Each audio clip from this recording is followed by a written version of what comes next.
No man could ever handle your stubbornness.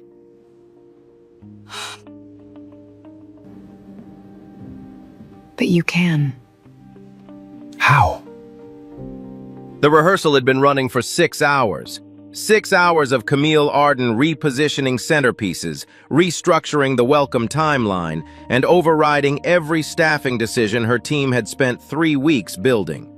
The ballroom of the new Arden Coast Resort smelled like fresh paint and tension, and every coordinator in the room had stopped making eye contact with each other somewhere around hour 4. Dorian Price had not slept. His daughter had run a fever until 2 in the morning, and he had driven straight from her bedside to this building where the woman standing at the head of the table was now revising the floor plan for the 6th time. He watched her scratch out another line on the layout sheet. Then, without fully thinking it through, he said it loud enough for the whole room to hear. "No man could ever handle your stubbornness." The room went silent. Someone near the door actually stopped breathing. Camille looked up slowly. She didn't raise her voice. She didn't reach for the door. She just looked at him and smiled, barely. "But you can." Nobody in that room understood what she meant, not yet. But by the end of that night, every single one of them would, and so would Dorian in a way he never saw coming. If you're new here, this channel tells stories about real love, real strength, and the people who choose each other anyway. Hit subscribe and come back for every new story. Now let's get into it. Dorian Price had a rule he lived by. Never let them see you sweat. It had gotten him through 2 combat deployments, a divorce he didn't ask for, and 4 years of raising a daughter alone in a city that moved too fast and paid too little. He had learned to read a room before he walked into it, to stay calm when everyone else was unraveling, and to fix problems quietly so that the people who caused them never had to feel embarrassed about it. It was not a glamorous skill, but it kept him employed, and it kept Amara fed, and on most days that was enough. He had taken the Arden Coast contract because the money was good and the timeline was short. 6 weeks of event operations management, enough to cover Amara's next round of medical checkups, and put something aside for the legal fees that had started showing up in his mailbox with increasing frequency.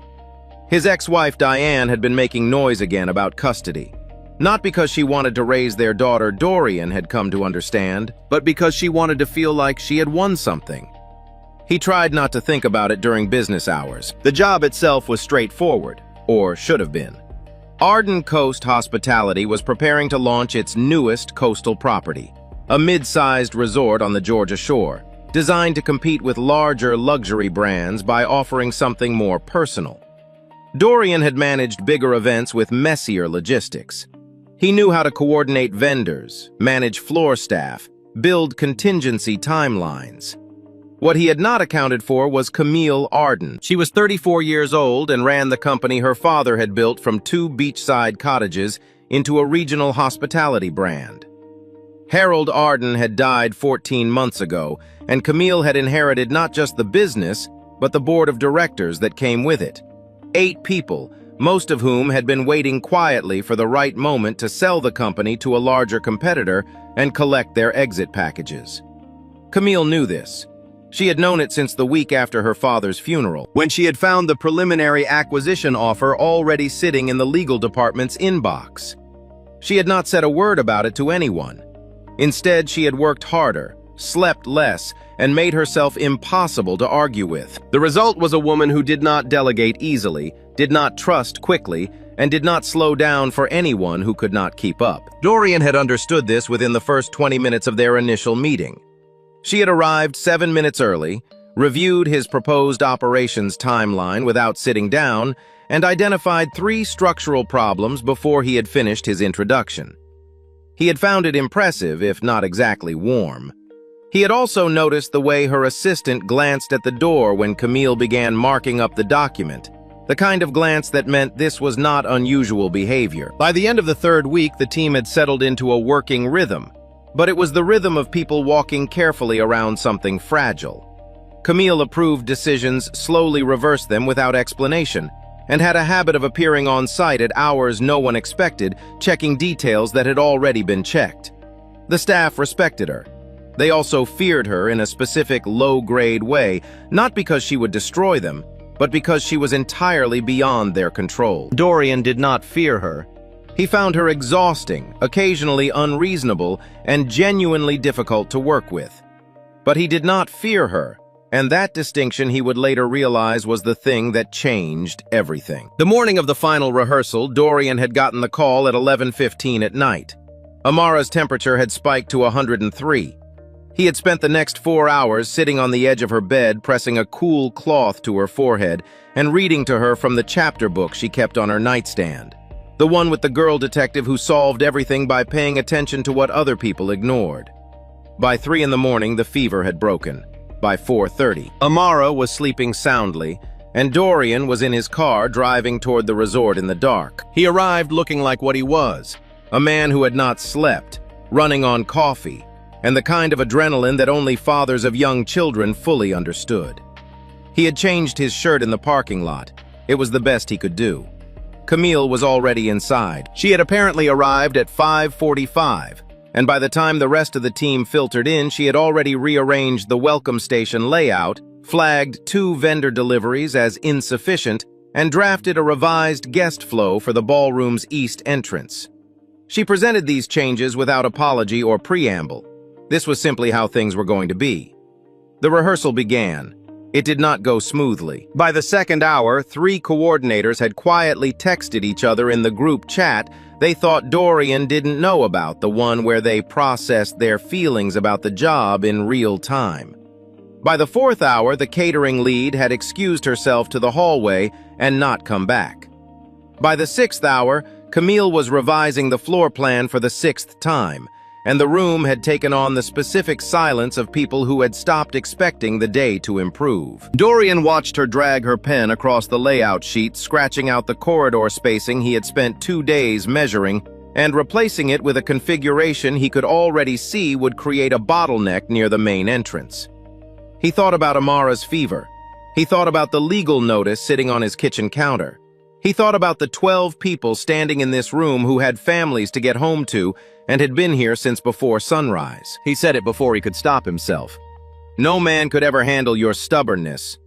The words landed in the silence like something dropped from a height. Every person in the room went still. Dorian heard someone near the door pull in a sharp breath and hold it. Camille stopped writing. She looked up. He had expected anger. The cold fury he had seen her direct at a vendor rep 3 weeks ago when the man had tried to negotiate a delivery time without reading his contract. He had expected to be dismissed or corrected or asked to leave. Instead, she looked at him for a long moment. Something moved across her face that he couldn't name immediately.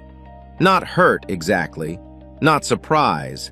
Something older than both of those things. And then she smiled, barely just the corner of her mouth, and said quietly enough that only the people closest to her could hear. "But you can." Dorian didn't answer. He didn't know what to say. The room remained still for another 3 seconds, and then Camille looked back down at the floor plan, and the rehearsal resumed as if nothing had happened. But something had. He thought about it during the break, standing outside with a coffee he wasn't tasting, staring at the stretch of beach visible from the resort's east terrace. The comment had been careless. He knew that. He had said something personal and borderline inappropriate in a professional setting, and she had every right to have responded differently. He would not have blamed her. What he could not stop thinking about was the look on her face in the half-second before she smiled. He had seen that expression before. Not on her, on his own face in the mirror on the mornings after Diane's lawyers had sent something new. It was the expression of someone who had been told a painful truth so many times that they had stopped flinching at it. Someone who had rearranged themselves around an old wound and learned to call the rearrangement strength. He had not meant to find it, but he had found it anyway. The crisis came 40 minutes later while the team was running the second half of the rehearsal walkthrough. Dorian's phone rang first, the primary vendor contact calling to say that the main catering supplier had just pulled out of the contract. Equipment failure liability concerns, deeply sorry, would issue a partial refund within 30 business days. Dorian asked 3 questions, got 3 useless answers, and hung up. 30 seconds later, Camille's operations director appeared in the doorway of the ballroom with the expression of a man delivering information he genuinely wished he didn't have. The resort's booking management system had crashed during a routine update. 18 confirmed reservations for launch weekend had been wiped from the active database. The IT contractor responsible had not responded to 3 calls. And then, while Dorian was still processing those 2 facts, Camille's phone buzzed. She looked at the screen and he watched something in her posture change. A subtle shift, almost invisible. The kind of change that only happened when a person received information they had been dreading. She looked up. Around the room, her senior staff were already fragmenting 2 directors moving toward each other to talk. The communications lead pulling out her laptop. The operations director beginning a speech that opened with the phrase, "in terms of optics." Nobody was looking at Camille directly except Dorian. She held his gaze for exactly 1 second. Then she said evenly, "Everyone take 15 minutes. Dorian, stay." The room cleared. When it was just the 2 of them, Camille set her phone face down on the table and told him what the message had said. The board had called an emergency meeting. 3 members had formally requested that the launch event be postponed pending a financial review. The motion, if it passed, would give the company's largest outside investor, a development firm that had been circling Arden Coast for 2 years, the opening it needed to push through an acquisition vote before the end of the quarter. If the launch didn't happen on schedule, Camille's father's company would be sold within 60 days. She said it without expression, the way people report facts they haven't yet allowed themselves to feel. Then she looked at him and waited. Dorian set down his coffee cup. "Okay," he said. "Tell me what you need." She didn't thank him. She didn't ask why he was willing to stay. She simply opened her notebook to a clean page, picked up her pen, and said, "Start with the vendor problem. We fix the foundation first." It was the most honest thing he had seen her do since the day they met. Not the composure, not the precision, the willingness in that one unguarded moment to let someone else into the room where the real problem lived. Dorian pulled up a chair and got to work. They worked through the night, not together in the romantic sense, not with soft lighting and accidental brushing of hands over shared documents. They work the way people work when something real is at stake, with bad coffee-clipped sentences and the focus that comes from knowing the margin for error is exactly 0. Dorian handled the vendor crisis while Camille dealt with the board. He called every backup supplier in his contacts, offered accelerated payment terms from his own operational budget authority, and by 2 in the morning had rebuilt 60% of the catering infrastructure from scratch using 3 smaller vendors who could deliver by Friday. Camille, working from the other end of the conference table, had gotten 2 board members on the phone and talked them back from the postponement motion, not by pleading, but by walking them through the financial projections line by line, until the cost of delay was more uncomfortable than the cost of proceeding. When she hung up from the second call, she didn't celebrate. She drew a line through an item on her list and moved to the next one. Dorian watched this from across the table and said nothing. His suggestion came the following morning when the immediate fires had been contained and they were sitting across from each other in the resort's empty restaurant eating takeout from the only place still delivering at 6 a.m. "Cancel the formal showcase," he said. Camille looked up from her container of food. "The production elements you had planned, the staged arrival, the influencer walkthrough, the coordinated media moment.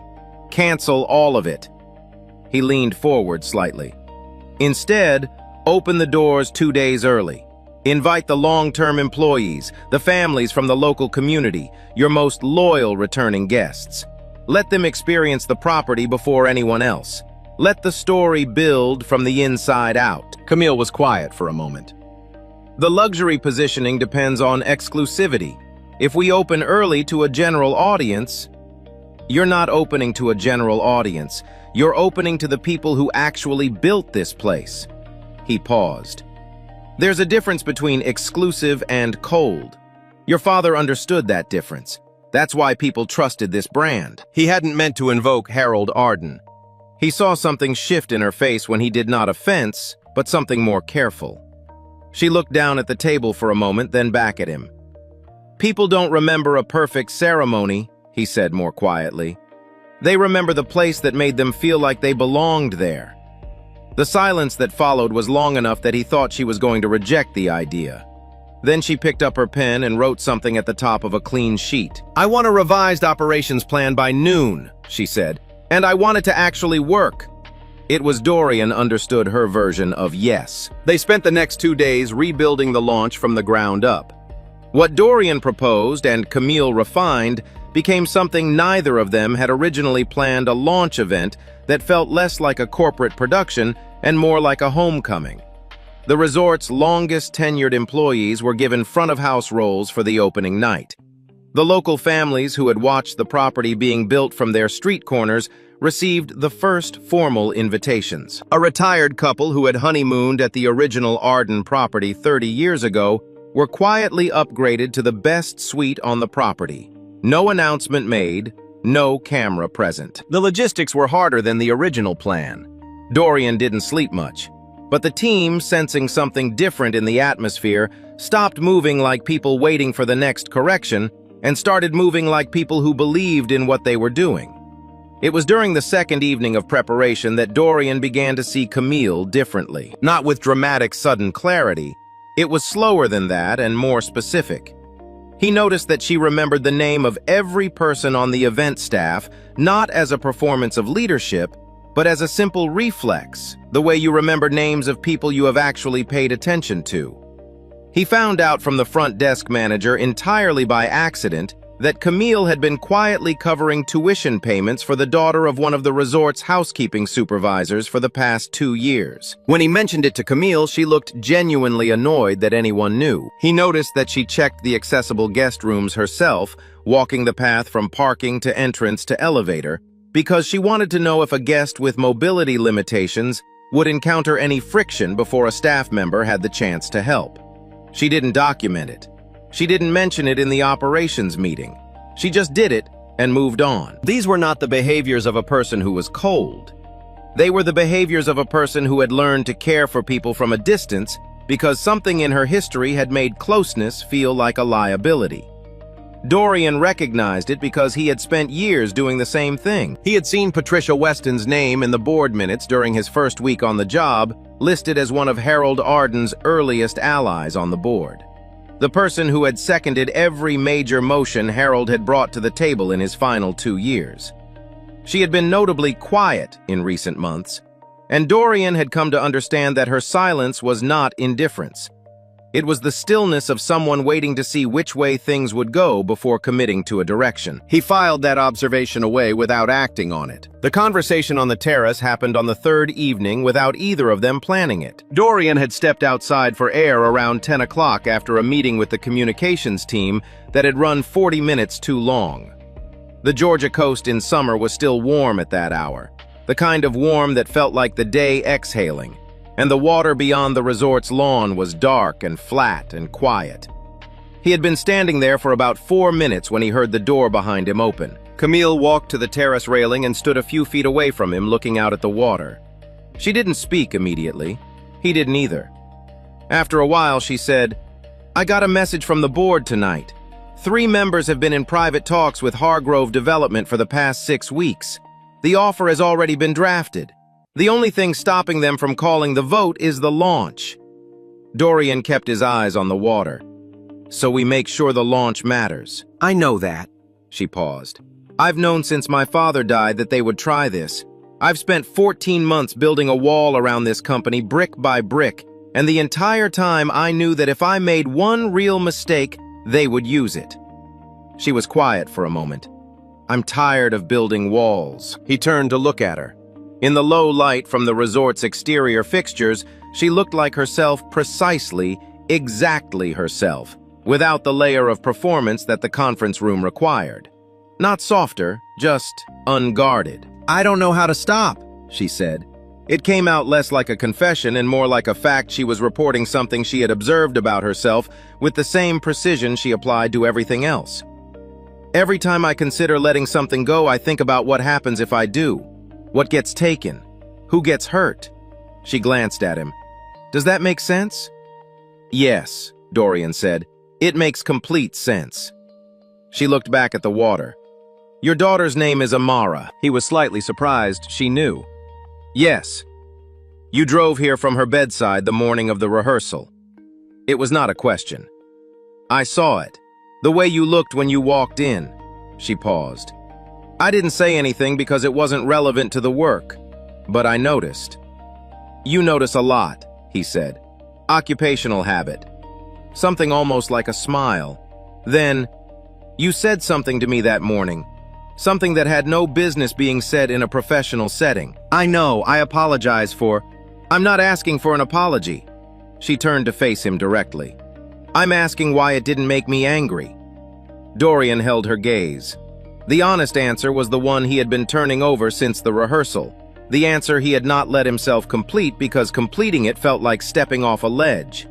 He gave her the part of it he was sure of. Because you knew it wasn't an insult, he said.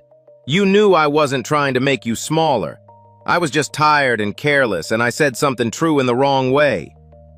She was quiet for a long moment. My ex-fiancé told me I was too difficult to love, she said.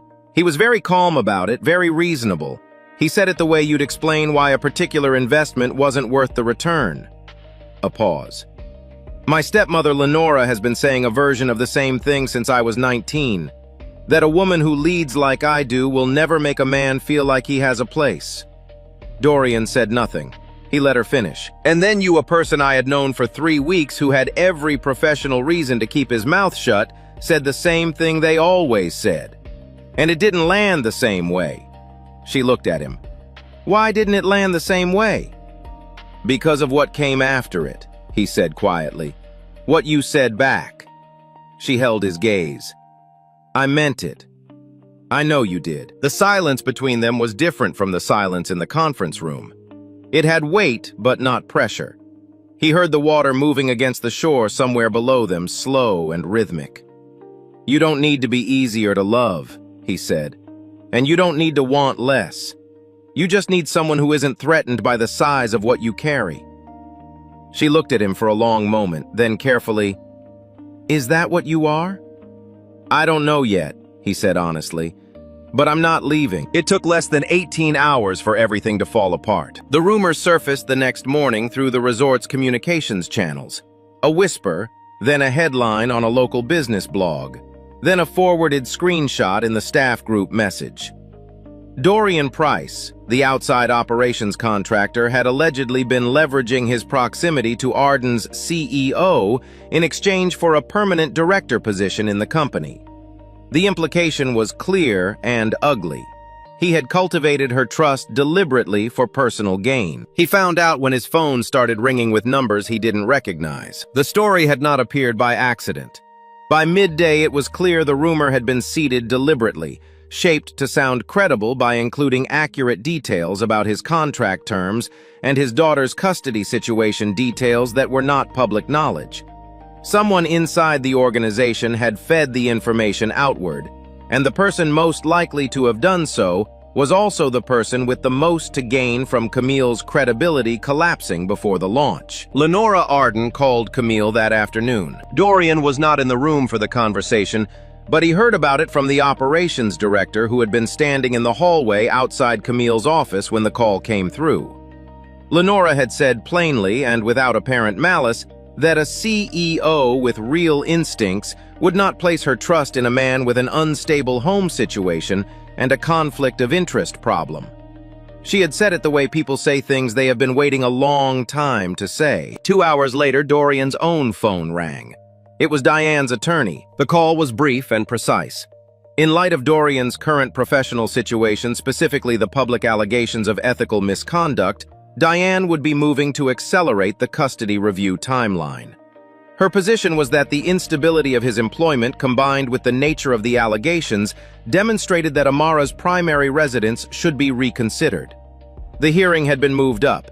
He had 16 days. Dorian sat in his car in the resort parking lot for 11 minutes after the call ended. He thought about the bonus payment at the end of the contract, the one he had already mentally allocated to the legal fees. He thought about Amara, who had asked him 2 nights ago very seriously, whether he would still be able to coach her school's weekend soccer program if he got a new job. He thought about the expression on Camille's face on the terrace and what it would cost her if his name continued to appear in the same sentence as hers in a way that made people question her judgment. He made a decision he told himself was logical. He would pull back, finish the contracted work, maintain professional distance, give Camille the operational runway she needed without the liability of his complications attached to it. It was the sensible choice. It was also, he understood clearly, the coward's choice, dressed up in reasonable clothing. But he made it anyway because he was tired and scared, and 16 days was not very long. Camille noticed immediately.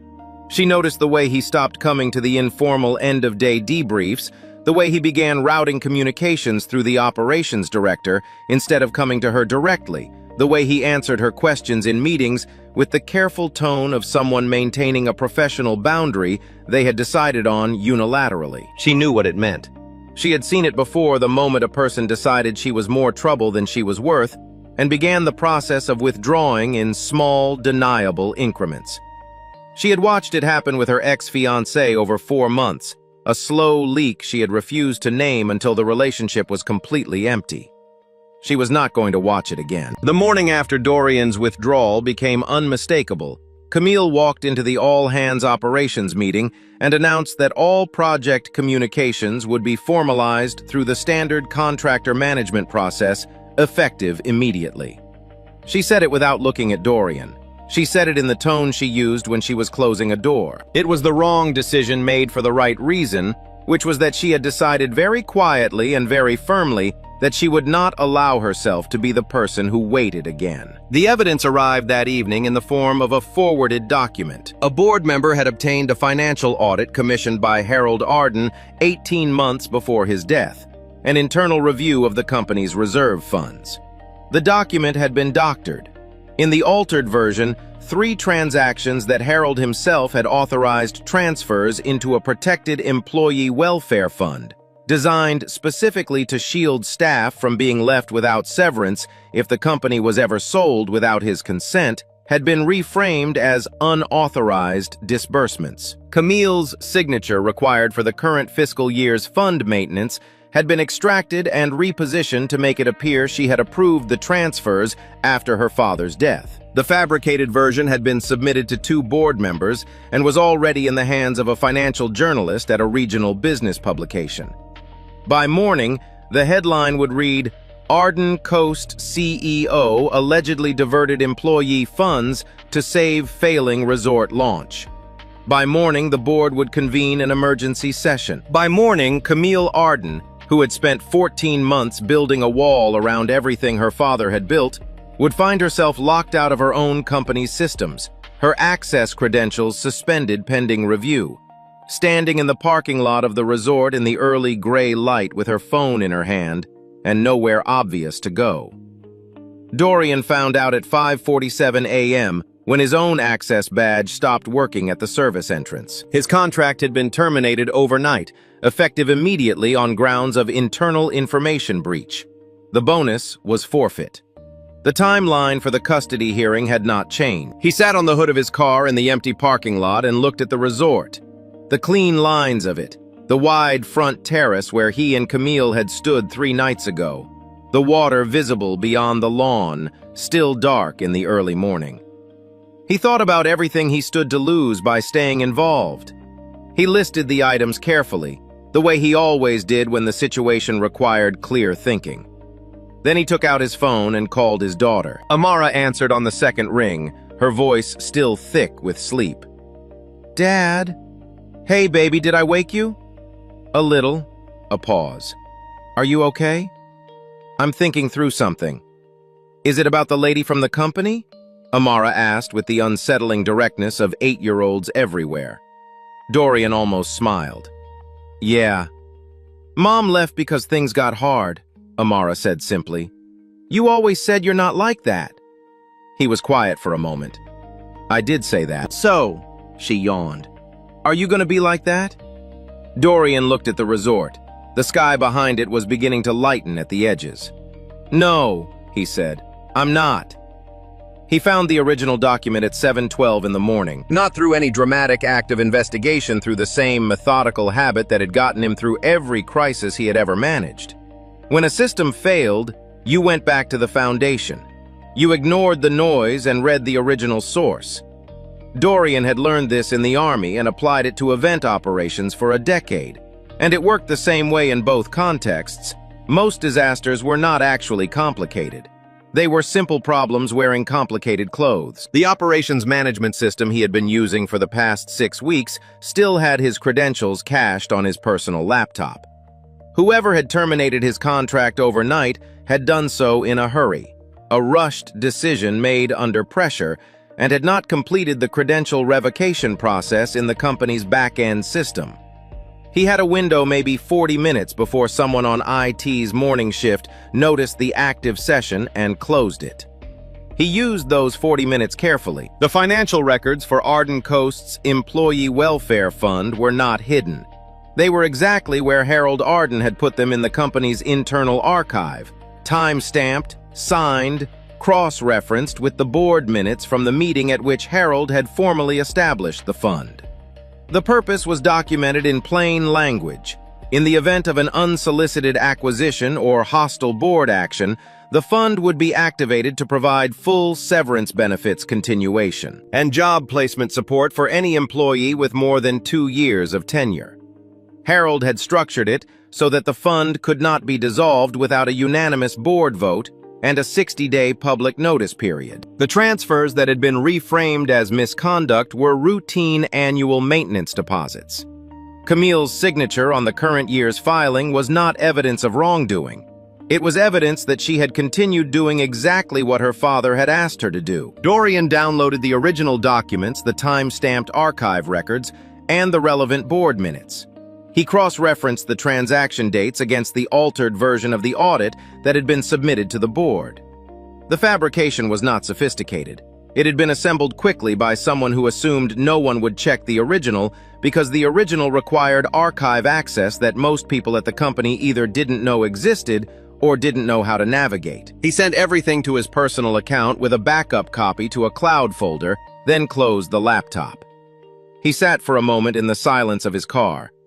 Then he drove to find Camille. She was at the beach. Not the resort's private beach, the public stretch of shore 2 blocks south, accessible by a path between 2 vacation rental properties.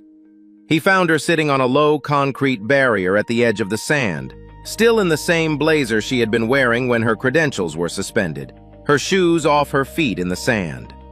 She was looking at the water and not at her phone, which was unusual enough that it told him more than anything she could have said. He sat down next to her without asking. She didn't look at him. "You lost your contract." "Yes. Because of me. Because of a person who wanted to use me to get to you," he said. "That's different." She was quiet. The water came in and pulled back slow and indifferent. "I pulled away from you," he said, "these past 2 days. I want you to know I'm aware that I did that, and I want you to know why." He kept his voice even. "I have a custody hearing in 16 days. My ex-wife's attorney is arguing that my professional instability makes me an unfit primary parent. When the story about us broke, I made a calculation. I told myself that stepping back was the rational choice, that it would protect you and protect my chances with Amara." Camille turned to look at him. "It wasn't rational," he said. "It was fear, and it was wrong, and I'm not going to pretend it was something more strategic than that." He paused.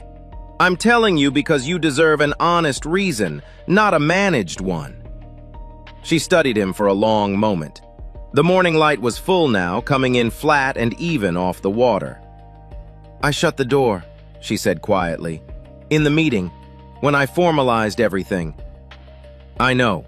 I did it because I recognized what you were doing, and I decided I wasn't going to be the person who waited for someone to decide whether I was worth the trouble." She looked back at the water. "I've been that person before. I didn't like what it made me." "You don't have to wait," he said. "I'm here right now. Not because the situation got easier, because it didn't, and I'm here anyway." She was quiet for a moment. Then, "What changed?" "Amara told me I wasn't like her mother." He said it simply. She meant it as a fact, not a compliment. It reminded me that how I act when things are difficult is the only version of me that actually matters. Camille looked at him for a long time. He let her look. He had learned in these past weeks that she processed things at her own speed, and that rushing her produced nothing useful. Finally, she said, "You found something." It was not a question. She had read it in his face. "Yes." He took out his phone and pulled up the documents. "Your father built a protection mechanism into the company's financial structure 18 months before he died. The transfers they're calling misconduct are routine deposits into that fund. The audit was altered by someone who assumed the original archive records were inaccessible." He handed her the phone. They weren't. She took the phone. He watched her read, not quickly, not frantically, but with the careful precision of someone who needed to be certain before they moved. She scrolled through each document. She stopped at the board minutes. She read that section twice. When she looked up, her expression was the one he had seen on the terrace, unguarded exactly herself. "He knew," she said softly. "He knew they would try this." "He built you a wall," Dorian said. "A real one. Not the kind you build yourself brick by brick, the kind that holds even when you're not there to hold it." She looked at the documents for another moment. Then she handed his phone back, straightened her spine, and said, "I need to make 3 calls. I know. And then I need to walk back into that building. I know. And you—" She stopped, started again. "I need to know if you're going to be standing there when I do." Dorian looked at her. The answer was the simplest thing he had said in weeks. "Yes," he said. "That's not a question." She made the calls from the beach, standing at the waterline with her shoes still off and the hem of her blazer moving in the morning breeze. The first was to Patricia Weston, the board member who had been Harold's closest ally, who had stayed carefully neutral in recent months, in a way that Camille had understood to mean she was waiting to see which direction things settled. Camille told her what she had found and what she intended to do with it. Patricia listened without interrupting. When Camille finished, Patricia said, "Send me the documents. I'll have legal counsel on the phone within the hour." The second call was to the resort's director of communications, not to manage the story, but to invite every journalist who had received the falsified audit to a press briefing at the resort at 2 o'clock that afternoon. The third call was to Gloria, the resort's head of staff operations, a woman who had worked for Harold Arden for 19 years and who answered on the first ring as if she had been waiting. "They locked you out," Gloria said before Camille could speak. "Yes. Half the staff has already called in asking what's happening. The other half is already here." A pause. "What do you need?" "I need the main hall set up for a full stakeholder briefing by 1:30, Camille said. "Chairs for staff press and the board. Everyone in the same room." "Done," Gloria said. "We'll be ready." Dorian spent the hours before the briefing doing what he was good at. He coordinated with Gloria to ensure the room was set correctly, not staged for a press conference, not arranged for a board meeting, but configured the way he had learned worked best for moments that required people to actually listen to each other.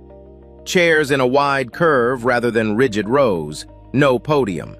The resort's large windows uncovered so that natural light came through evenly. He confirmed that the operations team had the original financial documents printed and distributed. He made sure there was water on every seat. He also called his attorney. The conversation was brief. He explained what had happened, what he had found, and what he intended to do with it. His attorney pointed out that appearing publicly at the center of a corporate dispute 2 weeks before a custody hearing was not, strategically speaking, an ideal choice. Dorian said he understood. His attorney said, "You understand and you're doing it anyway." Dorian said yes. His attorney was quiet for a moment, then said, "Send me the documentation too. I want to see what we're working with." The room was full by 1:45. The board arrived in 2 groups. The 3 members who had been coordinating with Hargrove Development arriving together, visibly uncertain, and the remaining 5 arriving separately. Patricia among them, carrying the composed expression of people who had decided which side they were on and were not going back. The press occupied the left side of the room. The resort staff, housekeepers, front desk, coordinators, kitchen staff. Event team members filled the center and the back, standing along the walls when the chairs ran out. Lenora Arden arrived 7 minutes late and took a seat near the board wearing the expression of a woman who expected to watch something unpleasant and had dressed for it accordingly. Camille walked in at 1:59. She was wearing the same blazer. She had not gone home to change, and she made no apology for it. She walked to the front of the room without notes, without a prepared statement, without anything except the documents in Dorian's hands and the staff of her father's company standing behind her. She began without preamble. 14 months ago, I stood in a room a lot like this one and told the board of this company that I intended to honor what my father built. Not protect it behind glass, honor it by continuing to grow it in the way he believed was right, which was carefully, honestly, and with the people who built it treated as partners rather than liabilities. She paused. 3 days ago, a falsified financial audit was submitted to 2 board members and shared with the press. The document was designed to suggest that I had misappropriated employee welfare funds to cover the costs of this launch. I am here to show you the original records which have been in this company's archive since my father commissioned them, and which demonstrate clearly that every transaction in question was authorized, documented, and carried out exactly as Harold Arden intended. Dorian stepped forward and began distributing the printed documents. He moved through the room quietly and efficiently, placing packets on each board member's chair, handing them to the journalists, making his way to the back where the staff members accepted them with careful hands. Camille walked the room through each document. She did not editorialize. She did not accuse.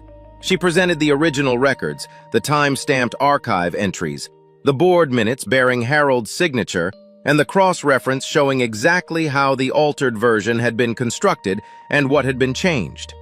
She spoke for 18 minutes without stopping, and the room was silent for all of it. When she finished, she looked at the 3 board members who had coordinated with Hargrove. "I understand why this seemed like a viable path," she said. "My father's company is valuable, and I am, by most accounts, difficult to work with. I know that. I have never pretended otherwise." A beat. But this company's value was not built by making things easy. It was built by Harold Arden, who believed that the way you treat people in the difficult moments is the only true measure of a business. That belief is in the foundation of this building. It is in the fund he created to protect the people in this room. And it is the reason I am standing here instead of accepting a settlement and walking away. She stopped. For the first time since she had walked in, she looked directly at Dorian briefly, clearly without any attempt to make the look mean less than it did. Then she looked back at the room. Arden Coast is not for sale. Patricia called for an immediate board vote. 3 members moved to table the acquisition discussions pending a full legal review of the falsified audit. The motion passed 6-3. The 3 dissenting members submitted their resignations by 4 o'clock on the advice of counsel. Lenora Arden left the room before the vote concluded and did not return. The financial journalist who had received the falsified audit ran the correction story the following morning, including the original documents and a statement from Patricia confirming the board's position. By afternoon, 2 of the new investors who had attended the restructured launch event had increased their commitment letters. A third, a regional hospitality fund whose director had been a personal friend of Harold Arden's, submitted a new letter expressing interest in a long-term partnership. Gloria had the main hall reset for the actual launch event by 6 o'clock. It was not the production that had been planned. It was better full of the people who had built the resort and the guests who had loved the brand for decades, eating together in a room that smelled like the ocean, in a building that had almost been taken from them and wasn't. Dorian's attorney submitted the documentation of the fabricated misconduct allegations to the family court judge 11 days later. The judge reviewed the full record, including the evidence that the allegations had been manufactured by a third party with no connection to Dorian's conduct as a parent, and ruled in Dorian's favor. Primary custody of Amara remained with her father. Diane was granted extended visitation, which she initially declined and later quietly accepted. Dorian told Amara the news on a Tuesday evening, sitting at their kitchen table over dinner. She received it with the equanimity of a child who had never seriously doubted the outcome, and then asked if she could have ice cream. He said yes. She said good, she had already gotten it out of the freezer. He laughed for the first time in what felt like a very long time. 3 weeks after the board vote, Camille offered Dorian a permanent position as Director of Operations for Arden Coast Hospitality. She did it in an email professionally worded with a compensation package attached. He read it twice, then walked across the resort campus to her office and knocked on the open door.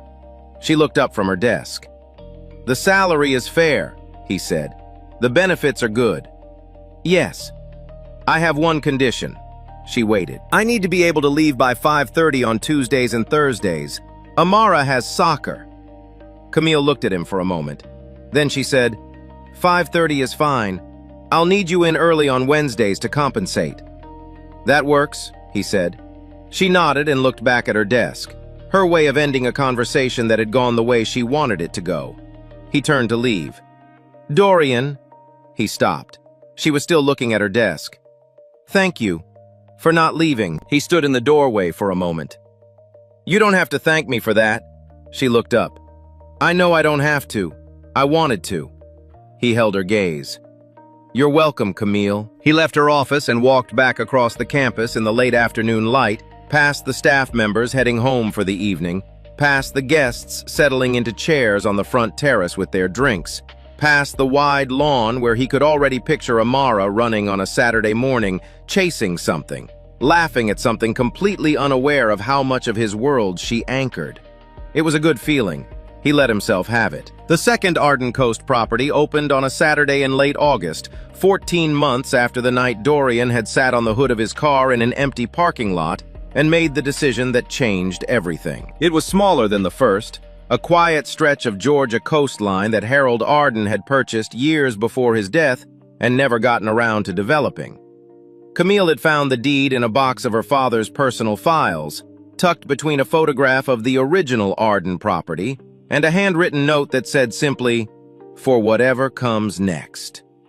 She had taken it as instruction. The opening was nothing like what the first launch had been planned to be. There was no formal press event, no coordinated media moment, no production timeline running on a shared document somewhere. There were tables on the lawn, food from 3 local restaurants that had catered the staff appreciation dinner 6 months earlier, and a guest list made up almost entirely of people who had been in the room the day Camille had stood up and refused to walk away from her father's company. Gloria was there, moving between tables with the efficiency of someone who couldn't fully stop working, even at a party. Patricia was there, sitting in a lawn chair near the water with a glass of sweet tea, talking to a pair of junior board members who were listening with the focused attention of people receiving genuinely useful information. The housekeeping supervisor, whose daughter's tuition Camille had been covering quietly for 2 years, was there with her daughter, now finishing her first year of college and looking like someone who had recently discovered she belonged in any room she chose to walk into. Amara was there, which was the detail that made it feel like the right kind of day. She had been campaigning for 2 weeks to be allowed to bring her kite, a large Delta kite in green and gold that Dorian had bought her the previous summer, which she flew with a seriousness of purpose that he found genuinely impressive. He had told her the lawn might be too crowded. She had told him to look at the size of the lawn on the resort's website, which she had apparently researched in advance. He had no reasonable counter-argument, and so the kite had come. She had been at it for 20 minutes when Camille found him. He was standing at the edge of the lawn, watching Amara work the kite string with both hands, her whole body leaning slightly into the wind off the water. She was narrating something to herself under her breath, a habit she'd had since she was 4, a running commentary on whatever she was concentrating on, and the kite was climbing steadily, pulling against the line in smooth, even arcs. Camille came to stand beside him. She was not in a blazer. It was the first time he had seen her at an Arden event without one, and it looked right on her, like something she had put down and discovered she didn't need to pick back up. They watched Amara for a moment without speaking. Then Camille said lightly, "You know, there are still people who say no one could handle my stubbornness." He turned to look at her. She was watching Amara, a small smile at the corner of her mouth, waiting. "I've heard that," he said. She looked at him then, and the smile was fuller, not performed, not managed, just real. He reached over and took her hand. Not as a gesture, not for anyone watching, just because she was standing next to him, and it was where his hand wanted to be. "I never handled it," he said. "I just never wanted you to be any different." She looked at him for a moment, the way she looked at things she had decided to keep. Then she looked back at the water, her hand in his, while Amara's kite climbed higher into the late summer sky, gold and green and bright against the blue, pulling towards something open, something unheld, something that went on for as far as either of them could see. And that's where we'll leave them. On a lawn by the water with a kite in the air and nothing left to prove. This story is really about one simple truth. Real love isn't finding someone who tolerates your edges. It's finding someone who looks at everything you are, the strength, the stubbornness, the wounds you've been carrying, and chooses to stay. Not because it's easy, because you're worth it. If Dorian and Camille's story stayed with you, share it with someone who needs to hear it today. And if you're not subscribed yet, now's a good time. We tell stories like this every week. Stories about people who choose each other in the hard moments. Stories that remind us what it actually looks like to be seen. We'll see you in the next one.